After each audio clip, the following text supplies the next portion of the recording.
என்ன ஃப்ரெண்ட்ஸ் வரப்போற 2025ல ஏதாவது ஒரு எக்ஸாம்ல கிளியர் பண்ணி கவர்மெண்ட் ஜாப் வாங்கிடணும் அப்படின்னு ரொம்ப எஃபோர்ட் போட்டு படிச்சுட்டு இருக்கீங்களா?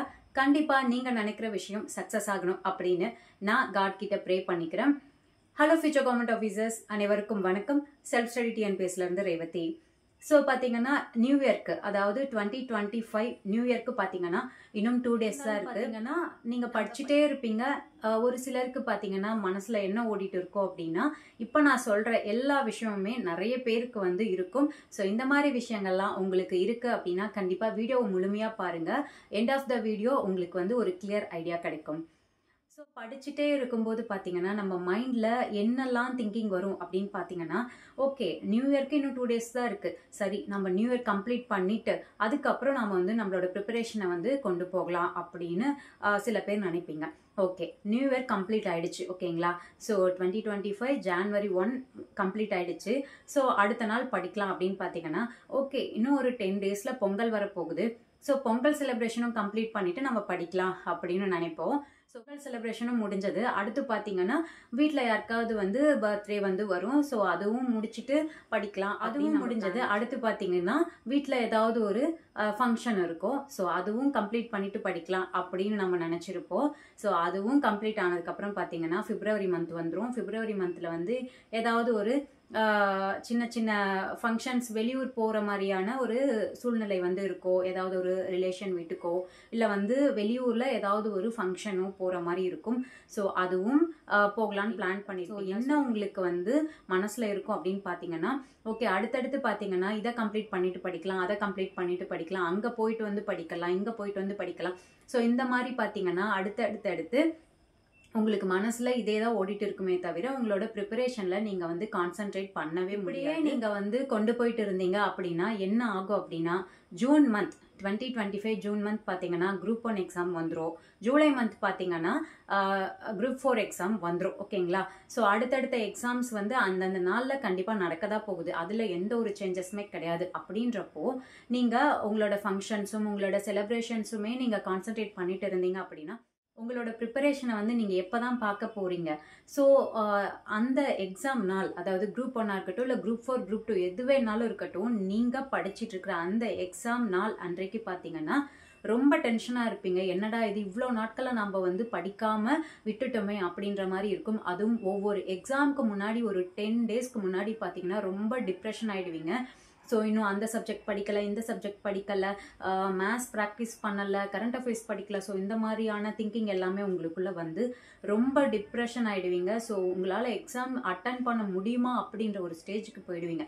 ஸோ இப்போ நான் என்ன சொல்கிறேன் அப்படின்னா, என்ன ஃபங்க்ஷன் வேணாலும் வரட்டும், சரிங்களா? வீட்டில் என்ன ஃபங்க்ஷன் வேணாலும் வரட்டும், இல்லை இந்த மாதிரி new year, Pongal, Deepavali, so எந்த மாதிரியான ஃபெஸ்டிவல் இருந்தாலும் சரி, செலிப்ரேஷன் இருந்தாலும் சரி, நீங்கள் வெளியூருக்கு போகிற மாதிரியான சூழ்நிலை இருந்தாலுமே ஒவ்வொரு நாளுமே உங்களுக்கு வந்து ரொம்ப இம்பார்ட்டன்ட் அப்படின்றதில் மனசில் வந்து வச்சுக்கோங்க. நீங்கள் குரூப் 1 அப்படின்னா இன்னும் 5 months தான் இருக்குது. குரூப் 4 படிக்கிறீங்க அப்படின்னா அதிகபட்சமாக 6 months தான் இருக்குது, சரிங்களா? ஸோ ஒரு இந்த 5 to 6 months பார்த்தீங்கன்னா எந்த செலிப்ரேஷன் ஃபங்க்ஷன்ஸ் எது இருந்தாலும் வழக்கமாக நீங்கள் வந்து ஒரு நாளைக்கு 8 to 10 hours படிக்கிறீங்க அப்படின்னா, இல்லை 6 to 10 hours, ஓகேவா?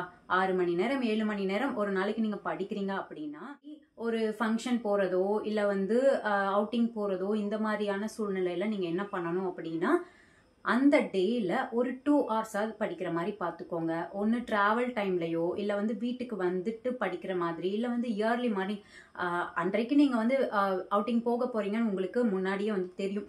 இல்லை சப்போஸ் சடனாக கிளம்புற மாதிரி இருந்ததுன்னா வந்துட்டு வந்து ஒரு 2 hours வந்து படிச்சுக்கோங்க. இல்லை ட்ராவல் டைமில் படிக்கலாம், அப்படி இல்லைன்னா இயர்லி மார்னிங் பிளான் பண்ணி படிச்சிருங்க. ஒவ்வொரு நாளுமே உங்களுக்கு ரொம்ப முக்கியம் அப்படின்றத வந்து மைண்டில் வச்சுக்கோங்க. என்ன ஃபங்க்ஷன் என்ன செலிப்ரேஷன் வந்தாலும் உங்களோட கோல்காக அன்றைய நாளை நீங்கள் எந்த அளவுக்கு யூஸ் பண்ணியிருக்கீங்க அப்படின்றதுல நீங்கள் ரொம்ப தெளிவாக இருக்கணும். ஸோ என்ன நடந்தாலும் சரியா, உங்களை சுற்றி எந்த ப்ராப்ளம் நடந்தாலும், வீட்லேயும் சரி வெளியிலையும் சரி, இல்லை ஃப்ரெண்ட்ஸ் அண்ட் ரிலேட்டிவ்ஸ் யார் என்ன பேசினாலும் என்ன சொன்னாலும் அதை பற்றி மைண்ட்லேயே ஏற்றிக்காமல் உங்களோட கோல் முழுக்க முழுக்க ஜாப் வாங்குறது அப்படின்னா அதுக்காக மட்டும் ஃபோக்கஸ் பண்ணுங்க. இந்த மாதிரி சின்ன சின்ன விஷயங்கள் நடக்கிறது எல்லாமே பார்த்தீங்கன்னா எல்லாருக்குமே காமனாக இருக்கக்கூடிய ஒரு விஷயங்கள் தான். ஸோ எல்லாருக்குமே நடந்துகிட்டே தான் இருக்கும். நீங்கள் ஒரு ப்ராப்ளம் சால்வ் பண்ணிட்டு வந்தீங்க அப்படின்னா அடுத்து ஒரு ப்ராப்ளம் வரும். ஸோ நீங்கள் அடுத்தடுத்து அந்த ப்ராப்ளமே ஃபேஸ் பண்ணிட்டு இருக்கீங்க அப்படின்னா கண்டிப்பாக உங்களோட ப்ரிப்பரேஷனை நீங்கள் ஃபோக்கஸ் பண்ண முடியாது. ஸோ நான் சொன்ன மாதிரி என்ன ஃபங்க்ஷன் செலிப்ரேஷன் இருந்தாலும் நீங்கள் உங்களோட ப்ரிப்பரேஷனை விட்டு கொடுக்கவே கூடாது. ஒவ்வொரு நாளுமே அதுக்காக நீங்கள் டைம் ஸ்பெண்ட் பண்ணணும். அதே மாதிரி வீட்டில் என்ன ப்ராப்ளம் நடந்தாலும் சரி, வெளியில் என்ன ப்ராப்ளம் நடந்தாலும் சரி, அதை மைண்டுக்கு எடுத்துகிட்டு போகாமல் அடுத்த 6 months எனக்கு இதை பற்றிலாம் யோசிக்க டைம் இல்லை, நான் படிக்கணும் அப்படின்ற மாதிரி உங்கள் மனசுக்கு நீங்களே மோட்டிவேட் பண்ணிவிட்டு உங்களோட ப்ரிப்பரேஷனை வந்து ஸ்ட்ரென்தன் பண்ணுங்கள். ஒவ்வொரு நாளும் ஒவ்வொரு செகண்டும் உங்களோட கோலுக்கு ரொம்ப ரொம்ப இம்பார்ட்டன்ட் அப்படின்றத மனசில் வச்சுக்கோங்க. தென் பார்த்தீங்கன்னா ஒரு நாள் நீங்கள் வந்து படிக்காமல் விட்டுட்டீங்க, அடுத்த நாள் பார்த்துக்கலான்னு விட்டுட்டீங்க அப்படின்னா உங்களோட சக்ஸஸ் தள்ளி போகும் அப்படின்றதையும் மனசில் வச்சுக்கோங்க. ஸோ அப்படி வச்சு படிச்சிங்க அப்படின்னா தான் உங்களால் வந்து அந்த டேவை படிப்புக்காக நீங்கள் வந்து பயன்படுத்துவீங்க. தென் பார்த்தீங்கன்னா சப்போஸ் ஏதோ ஒரு சூழ்நிலையில் அன்றைய நாளில் ஒரு 10 minutes கூட படிக்கவே முடியல, ஒரு 1 hour கூட ஸ்பெண்ட் பண்ண முடியல, சுத்தமாக வந்து புக்கே எடுக்க முடியல அப்படின்னா கண்டிப்பாக வந்து அதை பற்றி ஃபீல் பண்ணிக்காதீங்க. நீங்கள் வந்து டைம் இருந்தும் படிக்கல அப்படின்னா தான் நீங்கள் வந்து அதை பற்றி யோசிக்கணும், ஃபீல் பண்ணணும். பட் டைமே இல்லை, பட் என்னால் படிக்க முடியல அப்படின்னா அதை பற்றி ஃபீல் பண்ணாதீங்க. அதை வந்து விட்டுட்டு அடுத்த நாளில் விட்ட சப்ஜெக்டை வந்து சேர்த்து படிக்கிறதுக்கு என்ன பிளானோ அதை வந்து பிளான் போட்டு படிங்க. சரியா? ஸோ கண்டிப்பாக நீங்கள் நினைக்கிற எல்லா விஷயமும் வரப்போகிற 2025 உங்களுக்கு நடக்கும் அப்படின்னு நான் நம்புகிறேன். So all the very best. நல்லா ப்ரிப்பேர் பண்ணுங்கள். அனைவருக்கும் advance happy new year. Thank you.